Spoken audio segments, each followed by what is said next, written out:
Today we are Tuesday, August 14th, and we are in the middle of the municipal election campaign. It may not show because the candidates cannot put up their signs until August 23rd, but it will happen shortly. Believe me, they will be there. Today we have the opportunity of having one of the candidates for Ward 4, Don Bouchard. Good afternoon, Don. C'est ici. So, who are you? What have you done in life? How involved are you with the community? What are your school experiences? People in the community would like to know who Don Bouchard is. Your friends will know, but a lot of us will not know. Well, you know, Jacques, I've been in Rockland, in Clarence, Rockland, a long time. It's been close to 30 years since I've been here. I went to Pope John Paul II for grades 6, 7, and 8. I was at L'Escale for my high school. I went to the University of Ottawa, studied in human kinetics, political science, did a master's degree in sociology. And then I was pretty lucky because you know, here I was searching, you know, in my early 20s, looking for a job, and the opportunity was right here. It was at City Hall, right in the rec department. So Thérèse Lefebvre over there gave me my chance, and so I was a good 3 years over there, and quite the good experience it was because they needed someone who was young, who was fresh, who had some energy. And basically the mandate was pretty simple. It was like, we need more community programs. We need more rec programs. We need more cultural programs. Right now we've got a summer camp, and we have a small gymnastics program. So we need you to expand that. We need more programming. Oh, and by the way, there's no budget. So yeah, everything you do needs to self-finance. So I was like, oh, all right. So right off the bat, you're on there. But what a wonderful experience, eh? I mean, you'd get a job with the City of Ottawa in the rec department. You'd be responsible for, you know, gymnasium programs in this sector here of these groups of ages. Versus you get here and you're doing everything. Okay, yeah, as much as the camps with the little ones to the senior games. So you're absolutely dealing with the entire population. So the experience you get from working in a community like this would take you about 10 years to get that kind of experience working in a bigger city, because you'd be doing a small piece of the pie, versus here, they give you the entire pie and they say, don't eat it all, okay? So, and you even have to find funding. And you have to have funding. Everything's got to work itself. Order your own uniforms, find referees if you need things, your staff, you need to find everything. So it was a good challenge, and I thoroughly enjoyed it. And then from there, I was pretty fortunate that La Cité College in Ottawa, I was hiring for a new professor in recreation and leisure. So I applied for that position. I became a college professor. So I did that for close to 10 years. And then unfortunately, they had to close the program, different reasons.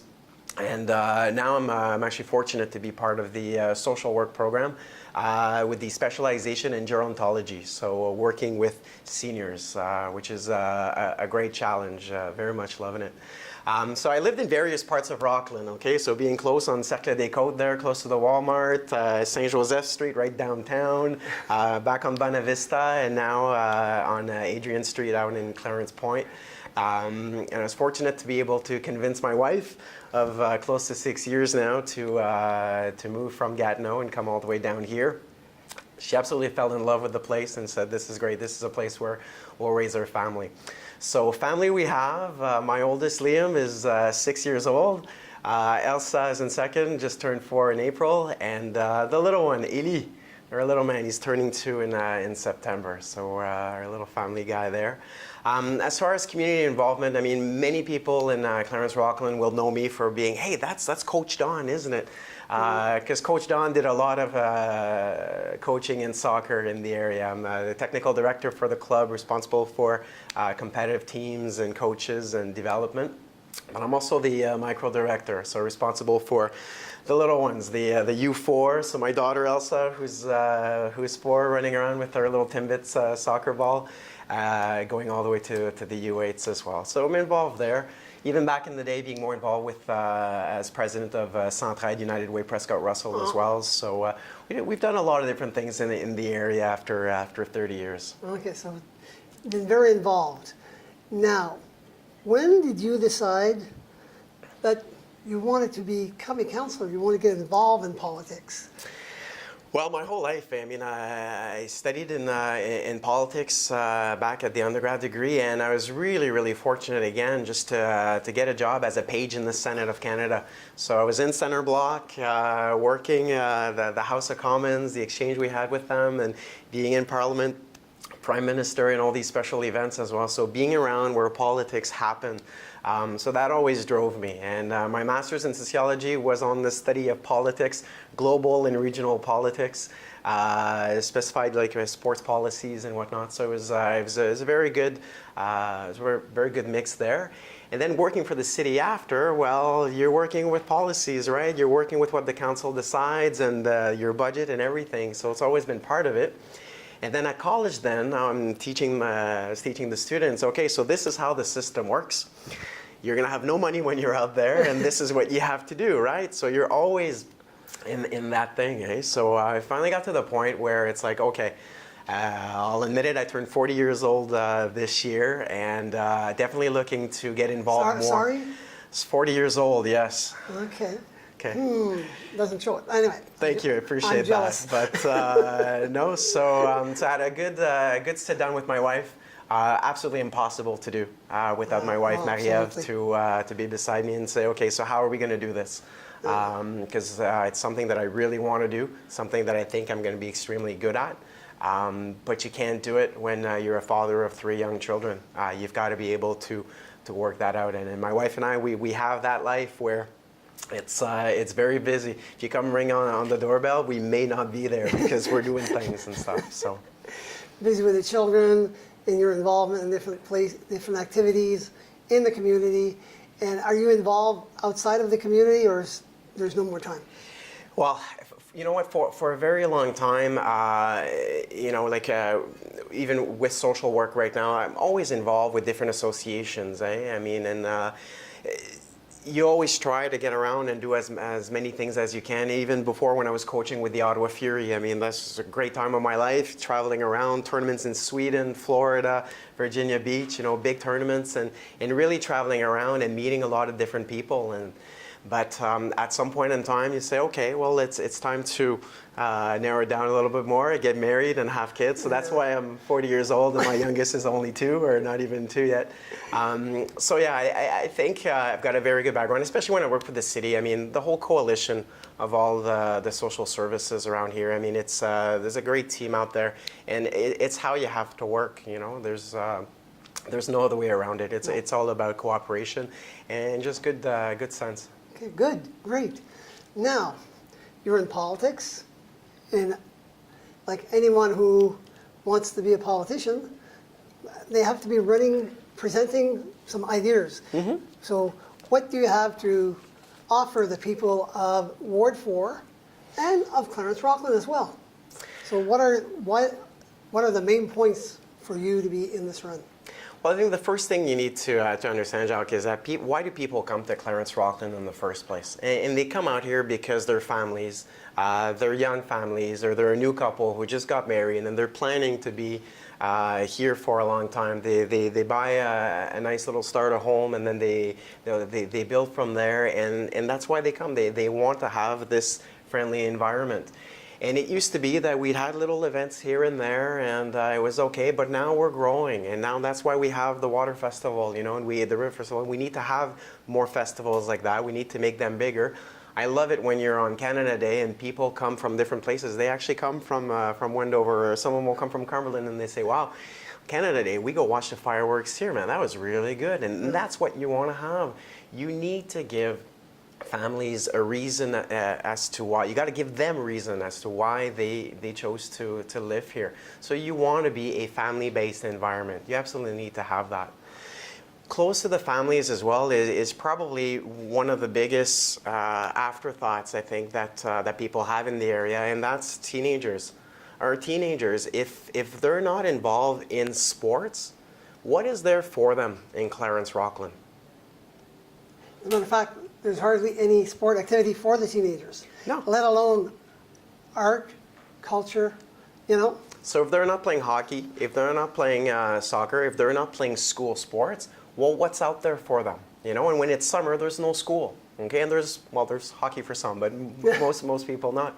So what is there for the teenagers? And we keep on not looking at it, and we're looking at your studios here, Doug. I mean, this used to be the youth center. This is where I was president of the Youth Coalition for Clarence Rockland. And in that corner over there, that's where we had the music station there that people could come and play a little guitar, a little drum set or something. We had fun things here. You had the pool table, you had a place to hang out.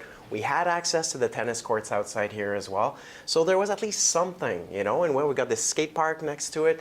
Jean-Marc Lalonde Arena right now, that's sitting empty. It would be a great venue upstairs, downstairs.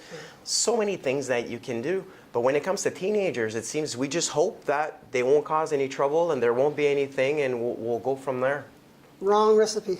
It's the wrong recipe. So I'm telling you, my kids are 6, 4, and 2 right now. They're not teenagers yet. No. I'm not going to wait to try to find some solutions for teenagers when my children get there. They'll be there fast enough in the first place. But we got to fix this. And you talk to the OPP and they'll tell you right now that the recipe right now with our teenagers, it's not where it needs to be. So we need to have more collaboration here. We need to make this a better community for them as well. Yeah. And what is next on your agenda? Well, to be able to provide for things like that, then you've got to look at economic development. I mean, when I'm going door to door talking to citizens in my ward, the first thing they tell you is Don, why are my taxes so high? You know, and if you're off in Clarence Point, they say, all right, well, I'm paying $7,000 in taxes. I have no water because I have my own well. I don't have any sewers because I've got my own septic tank. I pay a fee for my garbage and recycling collection. So what service do I have for my $7,000? They say, well, the snowplow comes. I say, well, often it comes before 7 o'clock. It's good. Yeah, all right. So they don't complain. So it's good. I mean, you can go further. I mean, often people will want to complain to complain. You go deeper and you say, okay, do your kids play hockey? Yeah, they use the arena. Or they swim at the Y. Okay, so they use a library. Okay, so they do use some of the services. But the bottom line is, even when you're comparing, you say, your taxes are way too high. So how did we get there? You know, and that's the question. I'm looking at city budgets and whatnot, and then you look at the numbers and you're there, okay, so approximately, and we're still on approximate numbers, 6% of taxes are from commercial and industrial. 6%. Which means that 94% of taxes are paid for by the resident. Exactly. So, and on that, we'll take a little pause. Okay. Because I think it's a good time to break, because there are all kinds of things to be looked at on that issue. And therefore, ladies and gentlemen, I'm asking you to be just a bit patient. We'll be back in a few seconds. Thank you.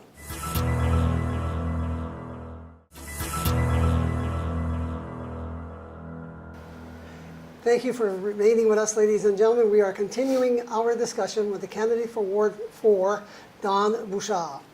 Don, before the break, we were just in the middle of economic development and how do we find a way to increase the percentage of businesses. So I'm leaving the floor to you, my friend.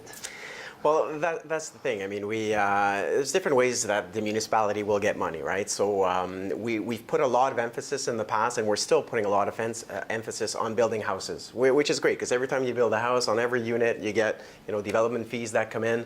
But the problem with that is that, sure, you get these development fees, and now you've got a stack of money on there, and now we can pave roads, we can do different works and stuff, we can build fire stations. So we could do all that, it's great.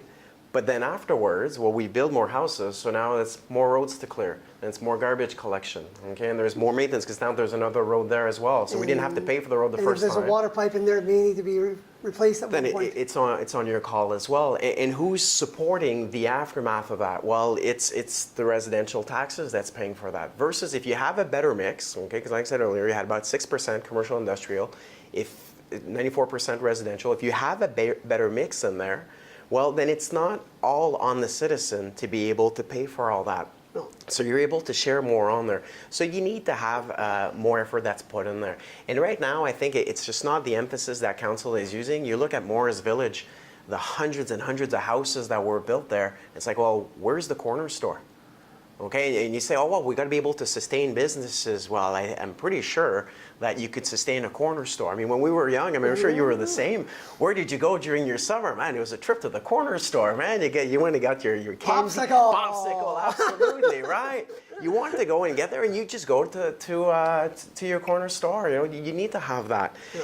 The number of pizzerias that we have in Clarence Rockland, I'm sure you can get a pizzeria in there as well. So I mean, just thought like this, at the corner of Jérôme Corbeil and Carl, just there, if you would have had just a little strip here with about 4 or 5 different businesses there that are all easy, quick services there. And now with the new subdivision that they announced by David Road, well, then you have more residents there. So this would be, you know, a little hub that we could have done there. Nothing big, but I mean, I know the developers in the area, they're very much into the residential. Sometimes they don't want to build into the commercial, not being sure as to how it's going to go, needing to lease and whatnot. But this is where people at the city need to step up. This is where you need to be involved and say, okay, well, what's our strategy right now to attract new businesses or to attract industry? Okay, and that's what we need to look at. I remember when I used to work for the city, we had one plan, one big study that we paid for to have someone and look at the whole economic image of Clarence Rockland to see, okay, so what are the different businesses that could work here? And so what came out of there? Well, Top Mode Depot, Saint-Hubert Express, TSC. So all these business came here and from that study. A lot of interest from the business community as well that kept looking in, because Walmart, I think, is a ricochet of that as well. So you bring in these larger boxes as well, and that all came from me being in there, having to work in economic development, having Anne Lizotte, a great graphic designer, to come and work with me. We made this great package together with the stats that we got from the study, and we went really hard to try to get these different businesses.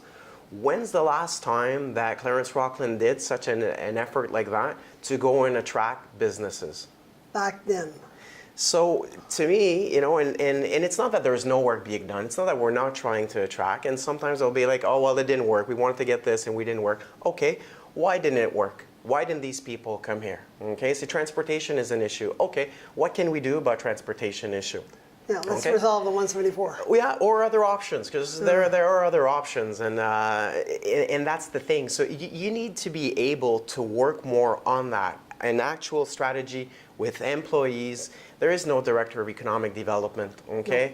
There is no strategy right now to say this is what we're going to do for the next couple of years.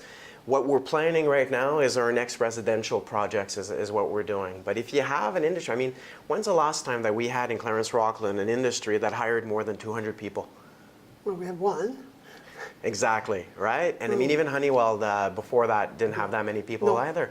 So, I mean, there are a lot of different types of industries as well. And like Honeywell, which is more electronic. Yeah, so you need to look like, okay, so what kind of industry could work well in this environment here, and what can we do to go after them, okay? And what's the competition offering, okay? So what is Russell offering? What is even the City of Ottawa offering?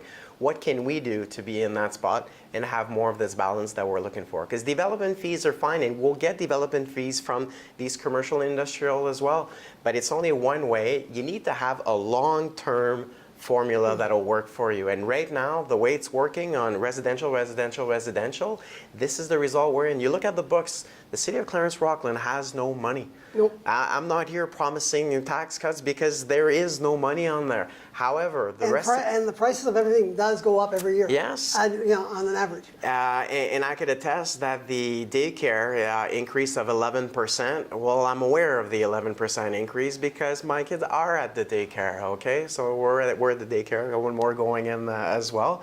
So I know for the citizen of Clarence Rockland that it's having to pay 11% daycare increase. And that's what it is, because it's the citizen that's having to support. So the formula right now just isn't there. So I clearly want to be able to go in there, work with council, many of the councillors who've been elected already. There's a bunch of really good people at that table. And I want to work with them and say, all right, what can we do? We need to work harder. We need to work better to make this happen. And just to give you a little insight, apparently the breakdown should be about 30% business. Again, it all depends on the type of environment. I mean, No, there are some tables. yeah, I mean, and- you can look back to a town like Hawkesbury, who at one point was 50-50, but at the same time still no growth over there. So I mean, it's at the same time it's so you really have to be careful when you throw out numbers like that. And I'm trying to be careful throwing out numbers myself. But I think the citizen watching us right now can get the idea that the ratio right now is not what it should be. No. And so numbers can be numbers, but just the ratio just isn't what it's supposed to So be. you're throwing an idea of we need a business development position. I'm not saying that we need to hire someone to be an economic developer.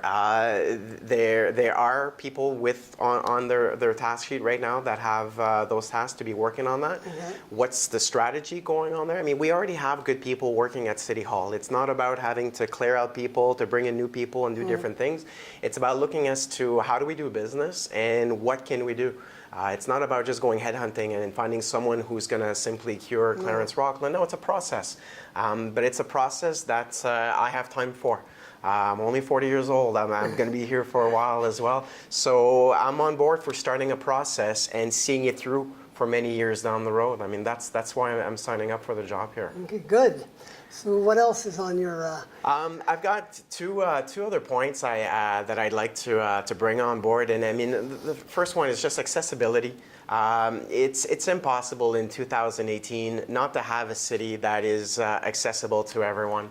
I mean, it is provincial law now, and going around often in Clarence Rockland, you see places that you think, oh wow, like look at this. There's a gap there on the road, and this isn't working in there, and even parks. Not all parks are well. Right now, there's a beautiful project right now in Hammond to try to bring in a completely 100% accessible park, and it is a beautiful project, and I hope that it works well. But you need to have a town that's accessible, regardless. The last one, well, it has to do with my social work in me there, working in gerontology. It's about seniors. For me, seniors, I've always gone along with, I always enjoyed working with seniors. Laurent Sommeur at l'Amicale Belle-Rive is always a good friend of mine, always doing so many activities over there. I just always loved hanging out with the folks over there. And one of the status that I'd like to bring to the city is to have this municipality be friends of seniors.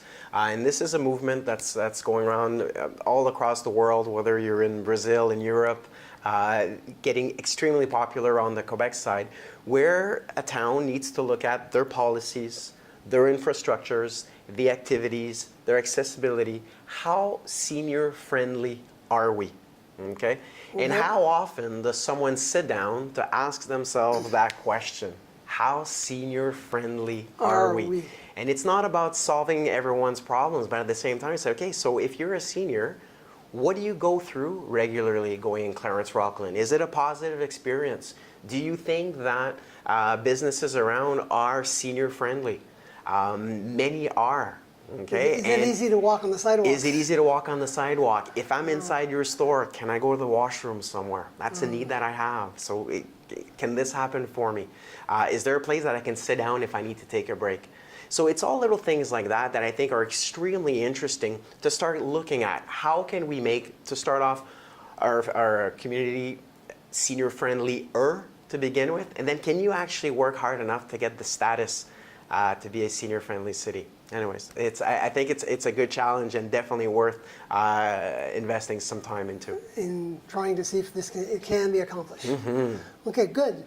Now, these are nice things and people will have to work together and so on, but working together is something that we've seen at council, sometimes well, sometimes not so well. So how do you see your role as a councillor, but also in regards to serving the population, because they are the one electing you and they have some needs and things pop up and they can't get it done, and the relationship with the rest of the council? Well, I'll be honest with you. Just looking at this particular council right now, and I don't want to go too far back, but this particular council, you look at the people that are there and the people that will be coming back that have already been elected by acclamation. There are some very good people there, and some people that are already open and that don't necessarily agree on the time on the same things, but are willing to work with each other. And it's like, you know, Doug, you've got an idea, and I'm there like, okay, well, I'm not sure I like your idea. You know, I've got this idea here. Oh, really? Okay, well, I didn't see it like that. Okay. And we can go back and forth, and it's good conversation. And in the end, we'll try to make the best decision that we can, and we'll go from there. So seeing the council, the image of council right now, I think that I am just perfectly to go in there. I think as a nice breath of fresh air, some good energy, some positive energy, because I'm not going there, okay, now I'm elected, here's what's going on now, I want to do this. No. It's 2018. You've got to be able to get in there. You've got to be a good mediator yourself. Listen to people. What are they saying? What are they excited about? Right. What do they want to do? And if there's something they're excited about, it's like, you know what? I'll follow you on that idea. Okay, that idea of the accessible park in Hammond. Hey, that's a brilliant idea. Okay, what does that mean? Okay, where else can we do this? Where exactly? If we encourage it there, what else can we do over here, you know? Unfortunately, time is going by, so there's one point I really want to touch, because you laid out a series of priorities, which I find interesting. However, in a team environment, in an area where budget are restraints, you have to work with that. If you're only able to accomplish one thing in your 4 years, what would you like it to be? Well, that's a good question. I like it. It's good. I'm the family guy. I'm the person who comes in that says the family is extremely important. We have to understand why did people move to Clarence Rockland is because for that family environment, they came here to raise their families, and that's why we want to be here. They come back, the ones who leave, they come back to grandma because they like the environment here. And that's what we want to have, and we want to build that. But you can't build that if your taxes keep on being out of control. Because families are going to say, well, I'd like to go to Clarence Rockland, but I mean, it's costs so much in taxes. I might as well buy a slightly smaller house and be in Orleans, but I'll be closer, and then I'll have all the services, I'll have this, I'll have that.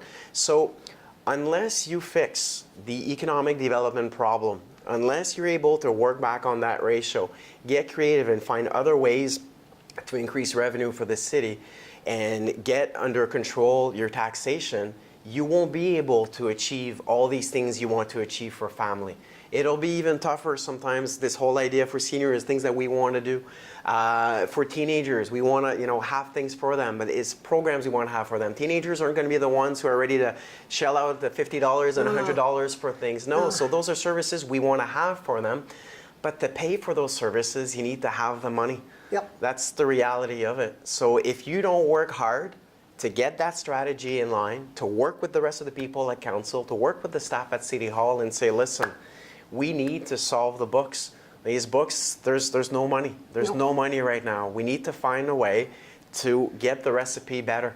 And once we get that, then our families, they get the payoff. Our teenagers will get the payoffs. Our seniors will get the payoffs. Good. And, everything will be accessible to everyone.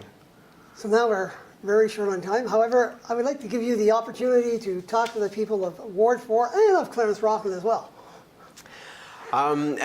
I'm extremely excited. This whole election process to me, like I'm thoroughly enjoying it. I'm loving going door to door, talking with people. And what comes up from people, they enjoy meeting me and they say, wow, you know what? We need someone with your energy. I mean, we listen to you. We see the passion you have when you talk. Well, that's what you need. You need to have someone who's passionate about what he's doing. And I'm passionate about my ward. I'm passionate about my neighbors, the citizens, and I'm passionate about Clarence Rockland. And I want to go in there and I want to work hard for them.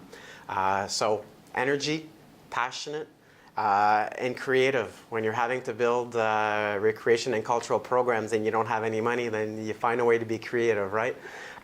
So I'm ready. I've got a really good work experience. I've got a very good background. I've got a good team behind me. I've got a strong wife behind me as well. So I'm ready, and I look extremely forward to become a city councillor for Ward 4. Thank you, Don. Thanks, Jacques. Okay, Great. good luck. So, ladies and gentlemen, this was our interview with Don Bouchard, one of the candidates for Ward 4. So on that, I'm saying thank you for having been with us, and I'm saying à la prochaine.